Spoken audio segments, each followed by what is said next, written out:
All right, well, it is week 4, and that means we are halfway through the course. And we're going to be covering some of my favorite topics, which are learning and memory. And I'm never quite sure just where to put memory because it contains some really worthwhile information on how to enhance your study skills. So this week we'll continue a general theme in the course, which is using this material to hopefully enhance your personal and your professional lives. So we'll be tackling various things in terms of memory. We'll cover some basic components of memory, including probably aspects of it that you don't give much thought to at all. We'll talk about some processes that help to boost getting information into our memory, and we'll have some applications certainly to study skills. Talk a little bit of neuropsychology, thinking about how memory is actually stored in the brain, which is certainly the question I was really interested in when I was in college, one of the things that made me want to go to graduate school to learn more about. And then we'll also talk about some sexy information, sins of memory, how our memories fail us. And certainly we're aware forgetting, that's definitely an obvious sin. But there's also a lot of instances of false memory. One of the annoying things for me about being a researcher of memory is I'm painfully aware that my memory is probably pretty inaccurate. I mean, it gets me by, but there's a lot of flaws in it. And then there's also a sin of memory known as persistence.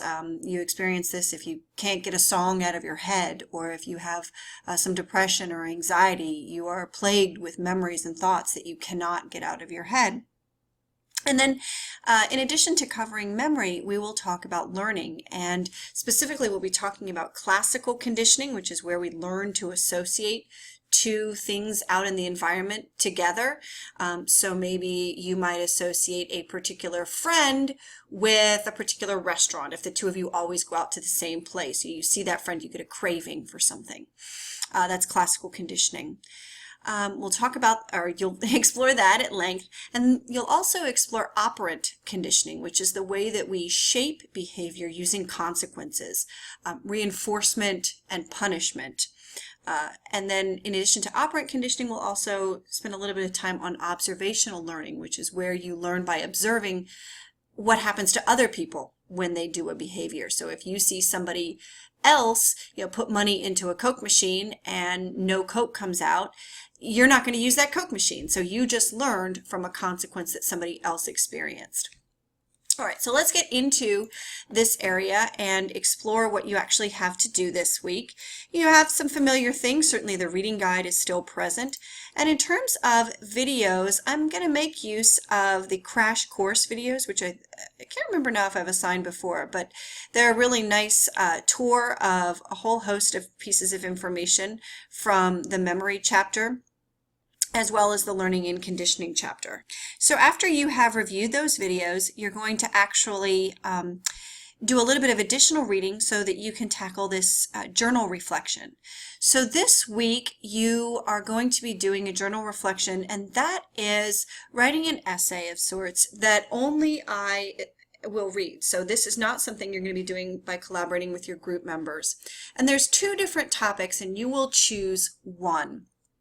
So the 2 different topics are either to focus on improving study habits, or you can write about how you might improve memory for treatment.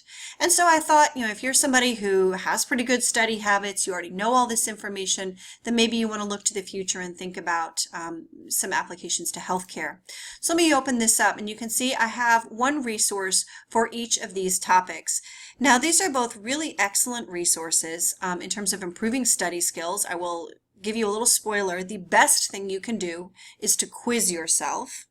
And then enhancing memory for treatment, there are a whole host of things, including using fairly simple language, and really a powerful thing that I don't think we're aware of is using imagery, pictures and drawings to help our patients understand what we're asking them to do. So again, you will choose one of those topics. I encourage you to read both of the resources. I think they're both really well done, but you are only expected to read one for the purpose of the graded assignment. And then once you have reviewed your chosen topic, you will write your essay. I encourage you to write the essay in Word or something like it, and then you will open up the journal here and click Create Journal Entry. You can give it a title, just give me a heads up about what topic you're going to be exploring, and then go ahead and copy the text that you wrote and then paste it in right here. If you need to upload a file, that's fine, but it saves me a step if you just paste it in right here. And then once it looks good, you'll go ahead and post the entry.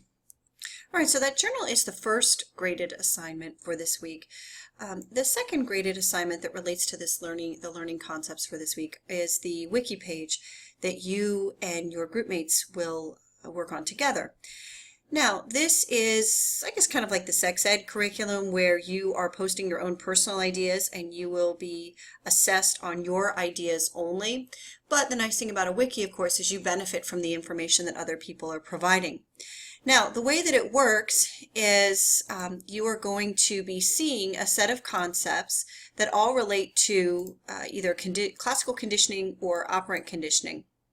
And for each concept, like classical conditioning, operant conditioning, shaping, extinction, etc., you are expected to provide a personal and real example, or at least to 4 of the concepts. So in bold here, I have provided my own example.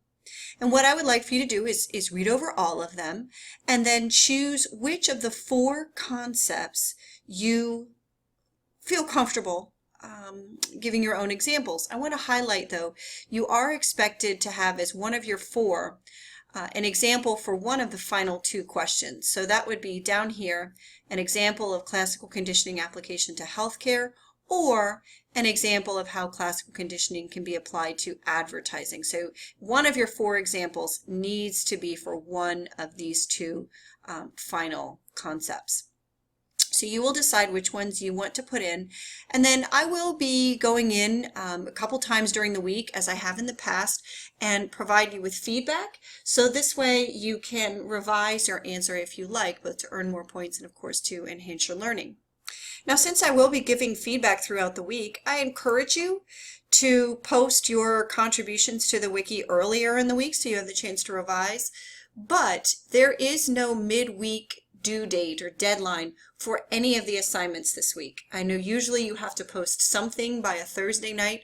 This week I actually don't have that requirement at all. So if you prefer to wait until Sunday night, okay, you can do it. All right, so the 2 big things where you're going to be engaging with the material for this week would be this journal reflection that you are submitting just to me, and the classic or conditioning concepts wiki that you are doing in collaboration with your group. Of course, you'll also be having some UPR presentations. This week there are 2. One relates to classical conditioning. This is a really famous case. If you've taken psychology before, maybe even if you haven't, I'm sure you've heard of little Albert, who was conditioned to fear a white rat. And then the other is perhaps less famous, but also incredibly important, and this relates to the false memory instance. And so your peers have created these presentations, and as you've done in the past, I encourage you to respond to the discussion question, keeping in mind you're expected to comment to 7 of the UPR presentations. Of course, we do have a quiz for this week. It's the same method as in the past, multiple choice and select all that apply, 45 minutes, complete it twice, etc. And then you also have, as another graded assignment, a contribution that relates to this Walk in Their Shoes project. So the Walk in Their Shoes project, writing should be a process. It's a developmental process. The first thing that you did this past week was to give me your notes, and I'll be giving feedback on the notes Monday afternoon or Monday evening at the latest. And what you should be doing then is organizing your notes into an outline for the paper. Now, if you haven't already looked at the sample outline, let me take you to it. So you can get there, of course, by going over to Project Info, Walk in Their Shoes, and then if you scroll down, you can see I have a guide for the outline as well as a sample outline, and I just wanted to bring this up. So what I did here is I actually wrote this outline, and it relates to one of the sample papers that was also provided, and I basically outlined what the author did. Now, this is a very detailed outline, and I really want to emphasize to you that I don't want you to do it only halfway. I want this to be something that you put a lot of thought into it. Research indicates that when people write outlines, it ends up giving a better final product than if they do a rough draft, and certainly a better final product if they don't do any preparation for that final paper. So it's so important to have this time to organize your ideas. And so the way I tend to write a paper is I have all of my notes, and I typically have them in, an electronic format, and then I start moving things around. All right, this goes with this topic, and this goes with that topic. And I come up with an organizational structure so that I'm putting things of similar topics together, right? So you can see here that this was really an A+ paper, and the person had examples from multiple people that all related to this general topic, so she put them all together. Then, one of the required topics is sense of self, so it makes sense that maybe you might have a paragraph dedicated to that. Every paragraph began with a topic sentence, every paragraph ended with a summary sentence, and then in the center here she has the different points of research that would belong in that paragraph. And so if you have more information here, if you end up having like the full quote or the full anecdote right here, that's fine too. But I just wanted to show you that a quality outline has a lot of information. It's not just a couple key words, 14 words on the paper, fine, I'm done. This is really something that would enable you to sit down and write a high quality paper. So this requires a lot of thinking, a lot of preparation. And it is part of the developmental writing process, and I really encourage you to take it seriously. All right, enough on that. Oh wait, no, I'll hit that again, how important the outline writing process is. So I do have some expectations here. This corresponds to the outline that you just saw, the sample outline of what is expected for you to actually have in that outline, and then in parentheses I have the points that go along with it. So you can see I want to see that thesis statement. This is an area where novice writers struggle, so I want to at least see your attempt. You can see these are all the required topics for the paper.